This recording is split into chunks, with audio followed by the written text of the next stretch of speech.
Hello बच्चों, मेरी पाठशाला में आपका स्वागत है। आज का हमारा टॉपिक है चैप्टर 3 फाइबर टू फैब्रिक। और इसमें हमने पहले वीडियोस में समझ लिया था कि जो वूल होती है वो किन पशुओं से मिलती है और उसको उस फाइबर को कैसे प्रोसेस करके वूल बनाई जाती है। तो आज हम दूसरे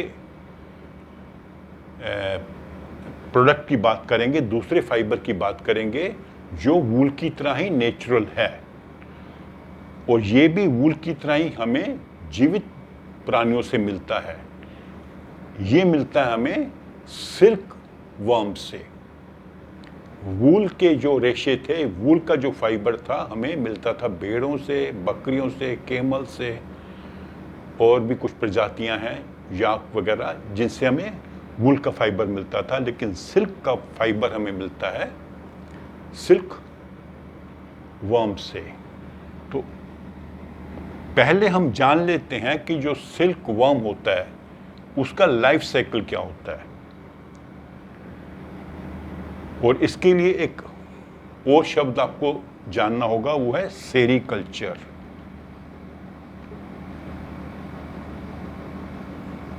सेरीकल्चर का मतलब होता है रेशम के कीड़े पालना, ताकि हम उन कीड़ों से रेशम का उत्पादन कर सकें। Okay, it means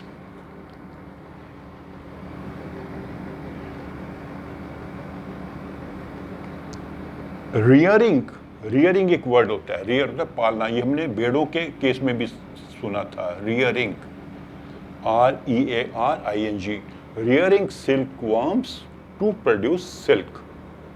Sericulture is rearing silkworms to produce to produce silk. Silk बनाने के लिए रेशम के कीड़े पालना, उसको सेरीकल्चर कहते हैं। तो हम समझ लेते हैं कि पहले सिल्क मॉथ होता क्या है, थोड़ा उसके बारे में मैं आपको बता दूं। सिल्क मॉथ वर्ड का मतलब होता है पतंगा।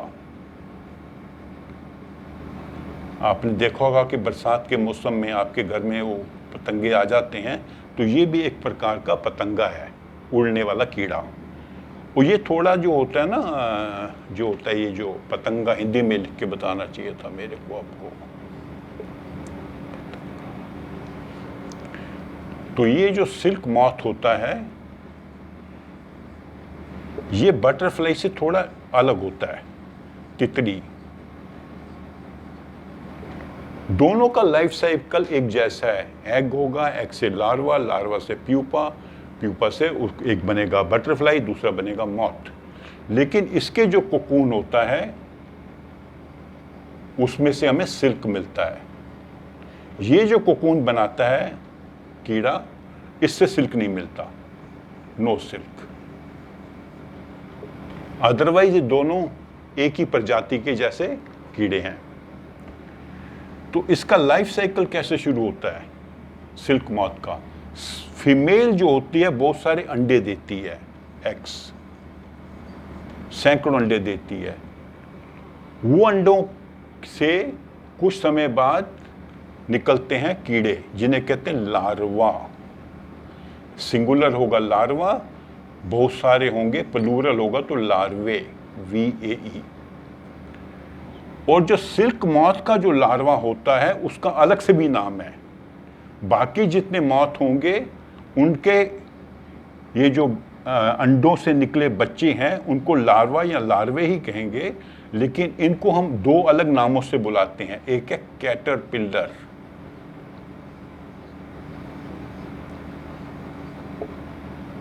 और दूसरा नाम इसका है सिल्क वर्म। ये लार्वा का ही नाम है जो अंडों से निकले हैं। तो पहला उसका साइकिल में पार्ट आता है एग्स, जो फीमेल मॉथ अंडे देती है। उन अंडों से हैचिंग के बाद, हैचिंग मतलब हर अंडे को कुछ समय तक सेना पड़ता है। जैसे आपने देखो, अगर आपने मुर्गियों के बारे में जानता है, मुर्गी बैठ जाती है अंडे के ऊपर कुछ दिनों तक, उसको गर्म रखती है। बतख होगी, बतख बैठ जाएगी, बाकी पक्षी भी अंडों पे बैठ जाएंगे, उसको कहते हैं हैचिंग, HATCH, हैचिंग। तो ये मॉथ वगैरह तो नहीं बैठते हैं, ये अपने नेचुरल गर्मी से कुछ समय बाद उनमें से कीड़े निकल आएंगे, उनको कहते हैं लार्वा, प्लूरल में लार्वे। और इनका जो सिल्क वाले जो लार्वे होते हैं उनका अलग से भी एक नाम है, कैटरपिलर या सिल्कवर्म, ये इसी का नाम है। ये जब कैटरपिलर निकलते हैं अंडों से तो ये बस एकदम खाना शुरू कर देते हैं, पत्ते वगैरह खाते हैं। वो खा खा के खूब अपना वज़न बढ़ाते हैं और इनका साइज़ भी बढ़ जाता है। उसके बाद में क्या होता है, जब इनका साइज़ काफ़ी बड़ा हो जाएगा तो ये अब खाना बंद कर देंगे और अपने सिर को झटका देंगे, ऐसे 8 की शेप में सिर को झटका देंगे। तो उससे क्या होगा, उनके जो शरीर से एक किस्म का लिक्विड निकलता है जो बेसिकली प्रोटीन ही होता है। ये उनके शरीर से निकलता है। वो जैसे ही प्रोटीन लिक्विड फॉर्म में होता है, जैसे ही हवा के कांटेक्ट में आता है तो वो बन जाता है हार्ड, एक फाइबर जैसा बन जाता है। उस फाइबर को ये कीड़ा क्या करता है, अपने आसपास एक कोकून सा बना लेता है। ये कोकून की फोटो अगर आप देखेंगे तो आपके बुक में उन्होंने दे रखी है 3.8 में और 3.9 में शायद। तो कोकून के अंदर ये कीड़ा चले जाता है, उस स्टेज को कहते हैं प्यूपा।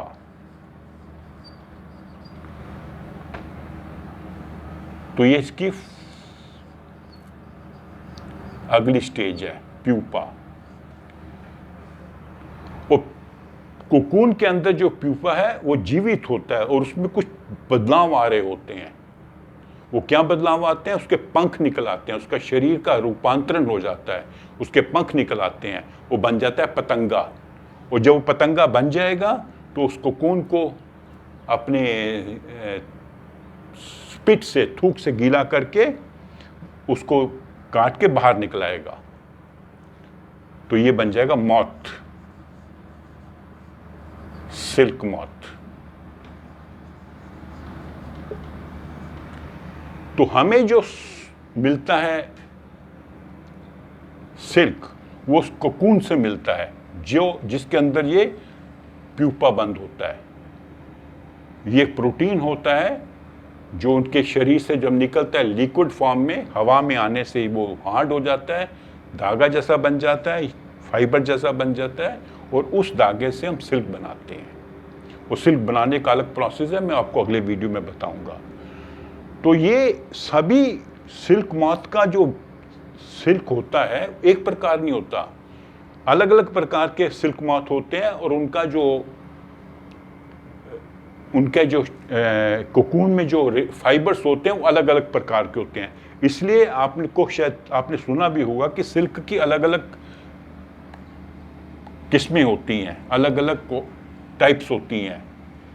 जैसे आपने सुना होगा टस्सर सिल्क होता है एक,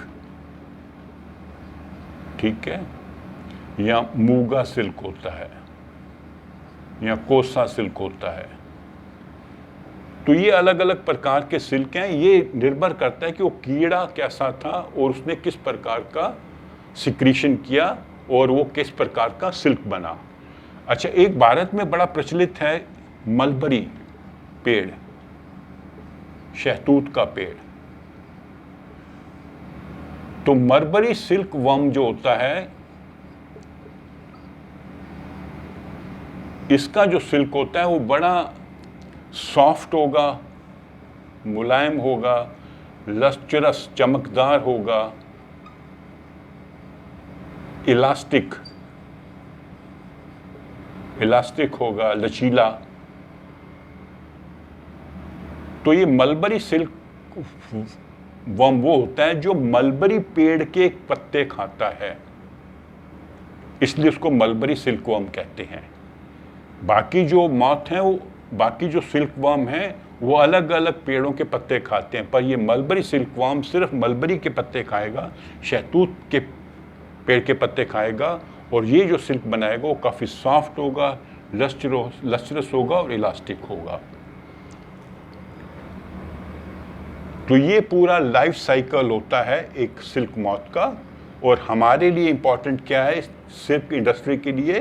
कोकून, क्योंकि कोकून को फिर हम प्रोसेस करेंगे और उससे बनेगा यार्न और उस यार्न से कपड़ा बनाया जाएगा सिल्क का। वो हम अगले वीडियो में जानेंगे। ठीक है, तो ये अगर वीडियो आपको अच्छी लगी है तो इसको लाइक कीजिए, शेयर कीजिए और मेरे चैनल को सब्सक्राइब कीजिए। Thank you.